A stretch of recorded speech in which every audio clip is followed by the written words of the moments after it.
Hi friends, ఈరోజు మేము mango pickle పెట్టుకున్నాం. ఇది ఎలా తయారు చేయాలో ఈ వీడియోలో చూడండి. ఈ వీడియోని మాత్రం ఎక్కడ స్కిప్ చేయకుండా పూర్తిగా చూడండి. మేము మా ఊరు వెళ్ళి చెట్టు దగ్గర ఫ్రెష్ మామిడికాయలు తెచ్చుకున్నాము. చూశారు కదా, చాలా బాగున్నాయి ఫ్రెష్గా. ఈ కాయలను శుభ్రంగా కడిగి ఒక క్లాత్తో తడి లేకుండా తుడిచి కట్ చేసుకోవాలి. మేము ఒక మామిడికాయని 16 ముక్కలుగా కట్ చేయించుకున్నాం అన్నట్లు. ఈ ముక్కలను తుడిచి జీడి తీసి ఇలాగ ఒక సన్నటి లేయర్ వస్తుందన్నమాట, ఒక పొర, అది తీసివేయాలి. నెక్స్ట్ ఒక డబ్బాతో ముక్కలు కొలవాలి. నేనైతే 3 ముక్కలకి ఒక డబ్బా కారం, 3/4 ఉప్పు వేశాను. ఈ డబ్బాల మెజర్మెంట్ మాత్రం ఎవరి ఇష్టం వాళ్ళదండి. ఒక్కొక్కరు ఒక్కొక్క విధంగా వేసుకుంటారు. అంటే కొందరు కారం ఎక్కువ వేసుకుంటారు, కొందరు తక్కువ వేసుకుంటారు. జీలకర్ర, ఆవాలు, మెంతులు లైట్గా వేయించుకొని పౌడర్ చేసుకోవాలి.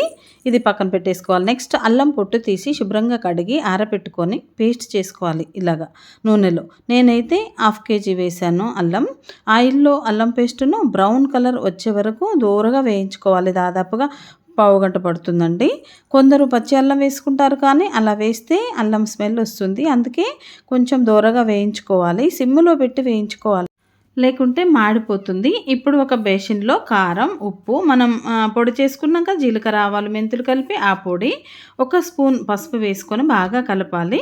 అందులో ఇంతకుముందు వేయించుకున్నటువంటి అల్లం పేస్టుని చల్లార్చుకోవాలండి. చల్లార్చిన ఆ పేస్టును కలుపుకోవాలి. నెక్స్ట్ పక్కన మరొక బేసిన్ పెట్టుకొని అందులో పచ్చి నూనె వేసుకొని మనం రెడీగా పెట్టుకున్నటువంటి ఈ మామిడికాయ ముక్కలు ఉన్నాయి కదా, ఇవి నూనెలో ఈ విధంగా బాగా నూనెలో తడిచేటట్లు చూసుకొని కొంచెం కొంచెంగా కారం పొడి ఉన్నటువంటి బేషన్లో వేసుకొని బాగా కలుపుకోవాలి. ఇప్పుడు వెల్లుల్లి రెబ్బలను పొట్టు తీసి పచ్చి వెల్లుల్లి రెబ్బలను ఈ మిశ్రమంలో బాగా కలుపుకోవాలి.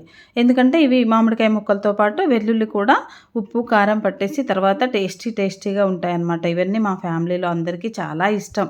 వెల్లుల్లి ఆరోగ్యానికి కూడా చాలా మంచిది. నెక్స్ట్ ఒక బాణల్లో ఆయిల్ వేసుకొని పోపు తయారు చేసుకోవాలి. ముందుగా కొన్ని ఎండుమిరపకాయలు వేసి బాగా వేయించుకోవాలి. అందులో కొద్దిగా జీలకర్ర, ఆవాలు, మళ్ళీ పొట్టు తీసినటువంటి వెల్లుల్లి రెబ్బలను వేసుకోవాలి. ఇంగువ, కొద్దిగా పసుపు వేసుకొని పోపు రెడీ చేసుకొని చల్లార్చుకొని పెట్టుకోవాలండి పక్కన. ఇప్పుడు కొందరు పోపు వేసుకుంటారు, కొందరు వేసుకోరండి. ఇది ఎవరిష్టం వాళ్ళండి. ఇప్పుడు అయితే మనం పోపు తయారు చేసి పెట్టుకున్నాం. ఈ ముక్కలు చూసారా, పక్కన పెట్టుకున్నాం, చల్లార్చినాం కదా. దీనిని తీసుకెళ్ళి మనం ఈ మామిడికాయల ముక్కలన్నింటికీ బాగా పట్టించాలండి ఈ పోపుని. ఇదిగో ఈ విధంగా కలుపుకోవాలి, బాగా కలపాలండి. కలిపితే చూసారా ఎంత కలర్ఫుల్గా ఉందో అసలు. ఇప్పుడు కలుపుతూ ఉంటే తినాలనిపిస్తుంది, నోరు ఊరిపోతుంది నాకైతే. చాలా బాగుంది. ఆహా, ఇది వేడి అన్నం వేసుకొని అందులో కలుపుకొని తింటే ఎంత బాగుంటుందో కదా. ఇది చూడండి, ఇప్పుడు మామిడికాయ పచ్చడి రెడీ అండి. మామిడికాయ పచ్చడి పెట్టి 2 రోజులు అయిపోయి ఈ రోజుకి 3వ రోజు అండి. 3వ రోజు తీసి కలుపుతాము మేమైతే.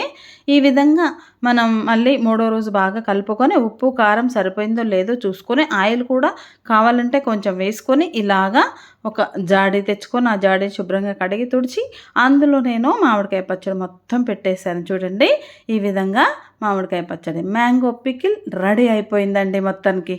చివరగా అసలు విషయం చెప్పడం మర్చిపోయానండోయ్. ఈ పచ్చడి మొత్తం జాడీలో పెట్టిన తర్వాత ఈ బేసిన్లో వేడి అన్నం వేసుకొని కాస్త నెయ్యి అలా వేసుకొని ఇలాగ ముద్దలు చేసి మా ఫ్యామిలీ మెంబర్స్ అందరం చుట్టూ కూర్చొని ఒక్కొక్కరం ఒక్కొక్క ముద్ద తింటుంటే ఆహా, ఏమి రుచి అనాల్సిందే. మా అమ్మగారు మా చిన్నప్పుడు మాకు అందరికీ ఇలాగే పెట్టేది. మీ ఇంట్లో కూడా ఇలాగే తింటారా? ఓకే, మా అమ్మ గుర్తొస్తుందండి. మిస్ యూ అమ్మ. ఈ వీడియో మీకు నచ్చినట్లయితే లైక్ చేయండి, షేర్ చేయండి, ఇంకా సబ్స్క్రైబ్ చేయండి. Thanks for watching. మరెందుకు ఆలస్యం, మీరు కూడా ట్రై చేయండి. బాయ్.